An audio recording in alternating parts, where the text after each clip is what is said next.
லக்னத்துல ராகுவோ கேதுவோ இல்ல 2ஆம் இடத்துல ராகுவோ 8ஆம் இடத்துல கேதுவோ இருக்கும்போது இல்ல 7ஆம் இடத்துல செவ்வாய் இருக்குன்னு வச்சுக்கோங்க. அப்ப அந்த லக்னத்துக்கு நீங்க அந்த ராகு கேது தோஷம் பார்த்தீங்க அப்படின்னா, அது பிறக்கும்போது இருந்த லக்னத்துக்கு ராகு கேது தோஷம் அப்படின்னு பார்க்கும்போது, அந்த ராகு கேது தோஷம் சம்பந்தப்பட்ட நிகழ்வுகள் சரிவர பொருந்தாது அப்படின்றது தான். இந்த மேஷ லக்னத்துல பிறந்தவங்க திருமண காலம் அப்படின்னு சொல்லும்போது, உங்களுக்கு மிதுன லக்னமாகவோ, கடக லக்னமாகவோ உங்க ஏஎல்பி லக்னம் இருக்கும். உங்களுடைய அட்சய லக்னம், உங்களுடைய ஜென்ம லக்னம்ன்றது மேஷ லக்னம். இன்னைக்கு நகர்ந்து மிதுன லக்னமாகவோ, கடக லக்னமாகவோ இந்த காலகட்டத்துல போகும் அப்படின்றது தான்.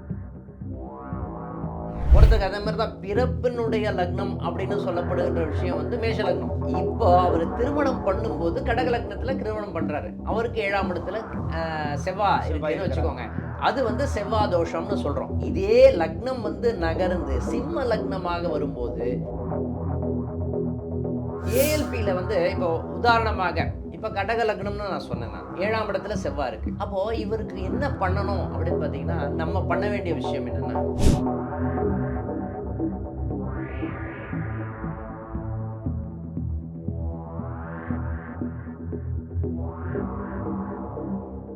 ராகு கேத்து செவ்வாய் தோஷம் அப்படின்னு சொல்லுவாங்க. இந்த ராகு கேத்து செவ்வாய் தோஷம் அப்படின்னா, இவங்க எல்லாமே பார்க்கறது எல்லாமே வந்து ஜென்ம லக்னத்தை அடிப்படையாக கொண்டு பார்ப்பாங்க அப்படின்னு சொல்லலாம். ஜென்ம லக்னத்தை அடிப்படையாக கொண்டு பார்ப்பாங்க. இப்போ நீங்க உங்களுக்கு வந்து ஒரு நீங்க இப்போ வந்து ஏஜ் ஆகி வளர்ந்து வந்திருக்கீங்க. இப்போ உங்களுக்கு ஒரு 3 வயசுக்கு உண்டான ஷர்ட் நான் வாங்கி கொடுக்குறேன் அப்படின்னு வச்சுக்கோங்க. நீங்க பிறக்கும்போது உங்களுக்கு 3 வயசு ஷர்ட்டு வாங்கி குடுத்தேன் அப்படின்னா, உங்களுக்கு பிடிக்கும் அது. பிடிக்கும். ஓகேங்களா? அது போட்டுக்கலாம். போட்டுக்க முடியும். ஓகேங்களா? இந்த டைம்ல அந்த 3 நான் அன்னைக்கு வாங்கி குடுத்த 3 வயசு ஷர்ட்ட வந்து இன்னைக்கு போட்டுக்கிட்டேன். நீங்க போட முடியுமா? போட முடியாது. ஓகேங்களா? அப்போ இன்னைக்கு மேபி இந்த 40 சைஸு இல்ல 38 சைஸு, 40 சைஸு அந்த மாரி வாங்கி குடுத்தா தான் உங்களுக்கு சாதாரணமா வந்து உங்களுக்கு நல்லா பொருந்தும். கம்ஃபர்டபுளா பொருந்தும். அப்போ நான் என்ன சொல்றேன் அப்படின்னு பார்த்தீங்கன்னா, இந்த ஜென்ம லக்னத்தை வந்து நீங்க பிறக்கும்போது இருந்த லக்னம் வந்து ஜென்ம லக்னம். அதுதான் ஜனிச்ச லக்னம். நீங்க பிறக்கும்போது ஒரு மேஷ லக்னத்திலேயோ, ரிஷப லக்னத்திலேயோ பிறந்திருப்பீங்க. அந்த லக்னத்துக்கு லக்னத்துல ராகுவோ, கேதுவோ இல்ல 2ஆம் இடத்துல ராகுவோ, 8ஆம் இடத்துல கேதுவோ இருக்கும்போது, இல்ல 7ஆம் இடத்துல செவ்வாய் இருக்குன்னு வச்சுக்கோங்க. அப்ப அந்த லக்னத்துக்கு நீங்க அந்த ராகு கேது தோஷம் பார்த்தீங்க அப்படின்னா, அது சரிவர பொருந்தாது. ஏன்னா, இந்த வயசுக்கு, இந்த ஏஜுக்கு, இந்த அட்சய லக்ன பத்ததியில வந்து பார்த்தீங்கன்னா, வளரும் லக்னம்னு சொல்லுவாங்க. இந்த வயசுக்கு இந்த லக்னம். ஏன் அப்படின்னா, உங்களுக்கு சின்ன வயசுல சாக்லேட் பிடிக்கும். நீங்க பிறக்கும்போது ஜென்ம லக்னம், மேஷ லக்னம்னு வச்சுக்கோங்க. பிறக்கும்போது உங்களுக்கு சாக்லேட் பிடிக்கும். ஆனால் இந்த ஏஜில் உங்களை கூப்பிட்டு சாக்லேட் நீங்கள் கொடுத்தீங்கன்னா ஒரு அற்பமாக பார்ப்பீங்க நீங்கள். இந்த வயசில் சார் உங்களுக்கு என்ன சார் பிடிக்கும் அப்படின்னா, சார் புது பைக் ஒன்று லான்ச் பண்ணியிருக்காங்க, அந்த பைக் வாங்கணும், ஒரு மொபைல் வாங்கணும், எனக்கு லேட்டஸ்ட்டு மாடல் கார் வந்து வந்திருக்க, விருப்பங்கள் வந்து மாறிக்கிட்டே இருக்கு. ஆமாம், விருப்பங்களும் மாறுகிறது. நீங்கள் பிறக்கும்போது 3 கிலோ, ஆனால் இப்போது உங்களுடைய எடை பார்த்தீங்க அப்படின்னா ஒரு 60 கிலோ 70 கிலோ இந்த மாதிரி இருக்கும். அப்போது பிறக்கும்போது இருந்த லக்னத்துக்கு ராகு கேது தோஷம் அப்படின்னு பார்க்கும்போது, அந்த ராகு கேது தோஷம் சம்பந்தப்பட்ட நிகழ்வுகள் சரிவர பொருந்தாது அப்படின்றது தான் உண்மையான விஷயம். ஸோ அப்போ ராகு கேது செவ்வாய் தோஷமே கிடையாதா? ஆமாம். ஏன் அப்படின்னு சொல்கிறேன்னா, பிறக்கும்போது உங்கள் தாத்தா உங்கள் பக்கத்தில் இருந்திருப்பார். அப்போது இந்த ஜென்ம லக்னத்தில் ராகு இருக்குது அப்படின்னு சொல்லுவோம். ஏன்னா தாத்தா அப்படின்னு சொல்லும்போது பூர்வீகம், தாத்தா அப்படின்னு சொல்லும்போது ராகு கேத்து அப்படின்னு சொல்லுவாங்க. உங்கள் தாத்தா உங்கள் பக்கத்தில் இருந்திருப்பார், அவர் உங்களை டேக் கேர் பண்ணியிருப்பார், அவர் உங்கள் குடும்பத்தில் ஒன்றா இருப்பார் அப்படின்னு சொல்லலாம் ராகு கேத்து தோஷம். ஓகேங்களா? ஆனால் உங்களுக்கு 2ஆம் இடத்துல செவ்வாய் இருக்குன்னு வச்சுக்கோங்களேன், நீங்கள் துடுக்குத்தனமாக நிறைய விஷயங்கள் பண்ணி பண்ணி பண்ணி நிறைய விஷயங்களில் அடிபட்டிருக்கும் உங்களுக்கு. இப்போ லக்னத்தில் செவ்வாய் இருக்குது. ஓகேங்களா? அதே மாதிரி 7ஆம் இடத்துல செவ்வாய் இருக்குது. இந்த மாதிரி இருக்கும்போது பிறக்கும்போது தான் அது. ஆனால் இப்போது அந்த லக்னம் வந்து வளர்ந்து மேபி இந்த மேஷ லக்னத்தில் பிறந்தவங்க திருமண காலம் அப்படின்னு சொல்லும்போது உங்களுக்கு மிதுன லக்னமாகவோ கடக லக்னமாகவோ உங்கள் ஏஎல்பி லக்னம் இருக்கும். அட்சய லக்னம்னு சொல்லுவோம். இந்த வளரும் லக்னம். இந்த வளரும் லக்னம்னு சொல்கிறது 10 வருஷத்துக்கு ஒரு முறை இந்த லக்னம் வளருது அப்படின்னு சொல்கிற விஷயம்தான் நம்ம பொது உடைமூர்த்தி சார் கண்டுபிடிச்ச அட்சய லக்ன பദ്ധதி. இந்த டைமில் அவருக்கு நன்றி தெரிவித்துக் கொள்கிறேன். ஏன் அப்படின்னு பார்த்தீங்கன்னா, இந்த லக்னம் வளருது, வயசு வளர வளர இந்த லக்னம் வளருது அப்படின்னு ஒரு புது மெத்தடை கண்டுபிடிச்சி அவர் மட்டும் பயன்படாமல் இன்னும் நிறைய ஜோதிட உலகத்தில் நிறைய ஜோதிடர்கள் வளரணும் அப்படின்ற ஒரு நோக்கத்துக்காக நிறைய பேருக்கு புக்கெல்லாம் எழுதி ரிலீஸ் பண்ணி இன்றைக்கி வகுப்பெல்லாம் போட்டு நிறைய பேருக்கு சொல்லி கொடுத்துட்ருக்காரு. அதனால் இந்த காலகட்டத்தில் அது சம்பந்தப்பட்ட நிகழ்வுகள்னு வரும்போது அவருக்கு தான் முதற்கண்ண நம்ம நன்றி தெரிவித்துக் கொள்ளணும். ஏன்னா அதுதான் முறையும் கூட. சில நட்சத்திரங்கள் இப்போது உதாரணமாக திருமண தடைன்னு சொல்கிறத விட இப்போது வந்து உதாரணமாக இப்போது ஒருத்தருக்கு வந்து இப்போது மிதுன லக்னம் போயிட்டுருக்கு. முக்கியமாக திருவாதிரை நட்சத்திரத்தில் இந்த அட்சய லக்னம் போயிட்டுருக்குன்னு வச்சுக்கோங்களேன். இந்த பெயர்ச்சி அப்படின்னு வரும்போது ராகு கேது பெயர்ச்சி அப்படின்னு வந்ததுன்னு வச்சுக்கோங்களேன். இப்போ ராகு கேது பெயர்ச்சி யாருக்கு பார்க்கணுன்னா, யாருக்கு ராகு கேது நட்சத்திரம் இன்னைக்கு ஏஎல்பி லக்னமாக செல்கிறதோ அவங்களுக்கு தான் ராகு கேது பெயர்ச்சி சம்பந்தப்பட்ட நிகழ்வுகள் சாதகமாக இருக்கும். இப்போ குரு பெயர்ச்சி யாருக்கு பார்க்கணுன்னா, புனர்பூசம் விசாகம் பூரட்டாதி குருவினுடைய நட்சத்திரம் இன்னைக்கு ஏஎல்பி லக்னம் யாருக்கெல்லாம் வந்து புனர்பூசம் விசாகம் பூரட்டாதியில் போயிட்டுருக்கோம் அவங்களுக்கு குரு பெயர்ச்சி பார்த்தீங்க அப்படின்னா அது சரிவர பொருந்தி ஆக்டிவாக ஒத்து வரும்னு சொல்லலாம். ஓகேங்களா? ஆனால் ஜென்ரலாக பொதுவான பலன்கள்னு ஒரு விஷயம் இருக்குது. பர்டிகுலராக இவங்களுக்கு தான் அந்த பலன்கள் வந்து பொருந்தி வரணும் அப்படின்ற ஒரு அமைப்பு இருக்குது. நான் பலரை கேள்விப்பட்டிருக்கோம் 7 சனி காலகட்டத்தில் மிகப்பெரிய வளர்ச்சி மிகப்பெரிய வளர்ச்சி. அப்போ 7 சனி யாருக்கு பார்க்கணும் அப்படின்னு பார்த்தீங்கன்னா, பூசம் அனுஷம் முடித்துட்டாது. இது வந்து சனியினுடைய நட்சத்திரம். இந்த நட்சத்திர யாருக்கு வந்து ஏஎல்பி லக்னமாக செல்கிறதோ அவங்க வந்து இந்த சனி பயிற்சியை பார்க்கும்போது அது சம்பந்தப்பட்ட நிகழ்வுகள் அவங்களுக்கு சாதகமாகவோ பாதகமாகவோ செயல்படுகிறது அப்படின்னு சொன்னால் அது கரெக்டாக இருக்கும். ஓகேங்களா? இப்போது நீங்கள் வந்து திருநெல்வேலியில் பிறந்திருக்கீங்க.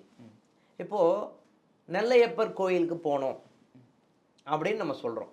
நீங்கள் என்ன பண்ணுறீங்க அப்படின்னா, நீங்கள் அங்கேருந்து திருநெல்வேலியிலேருந்து நகர்ந்து சென்னைக்கு வந்துட்டீங்க.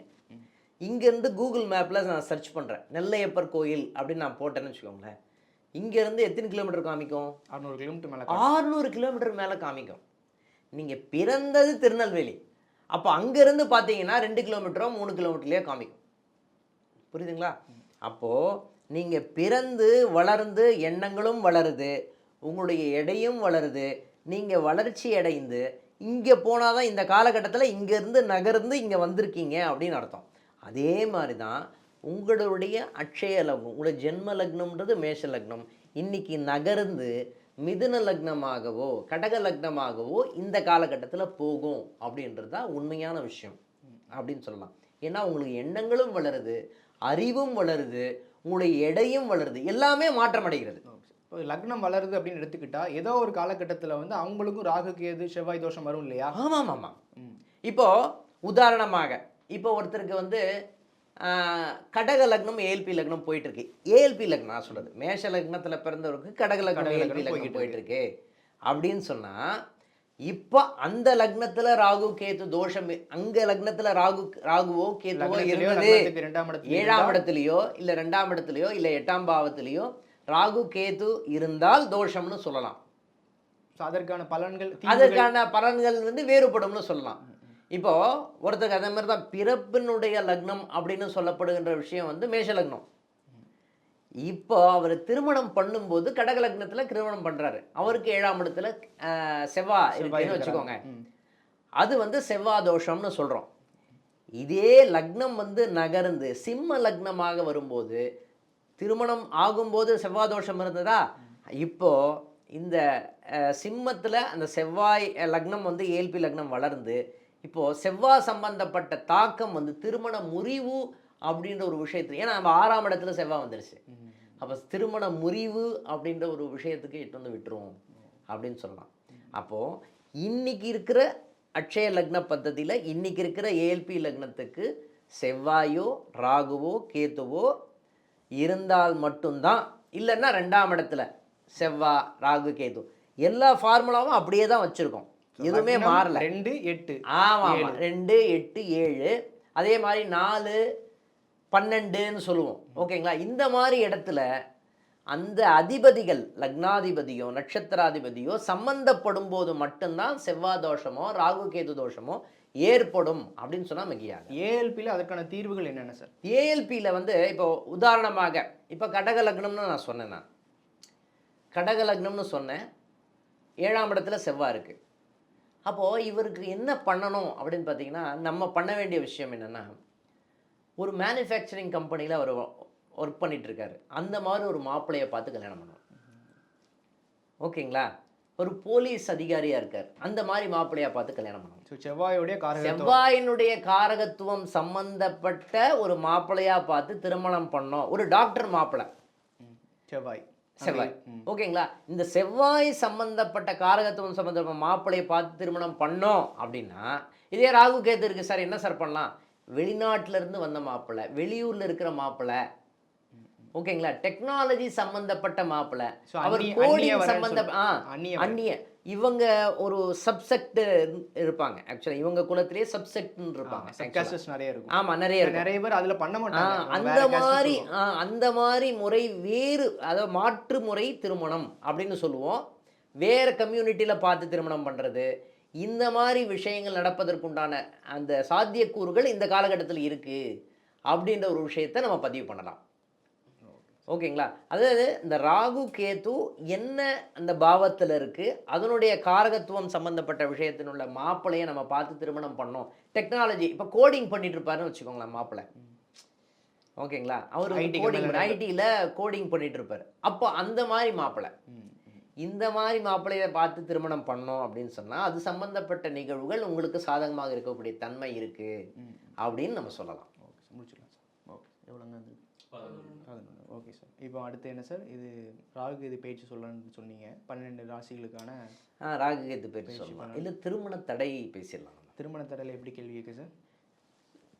இப்போ ஜென்ரலாக வந்து திருமண தடைன்னு சொல்கிறீங்களே, எப்படி இருந்தால் திருமண தடை ஏற்படும்? கட் பண்ணிடுங்க. எப்படி இருந்தால் திருமண தடை ஏற்படும்?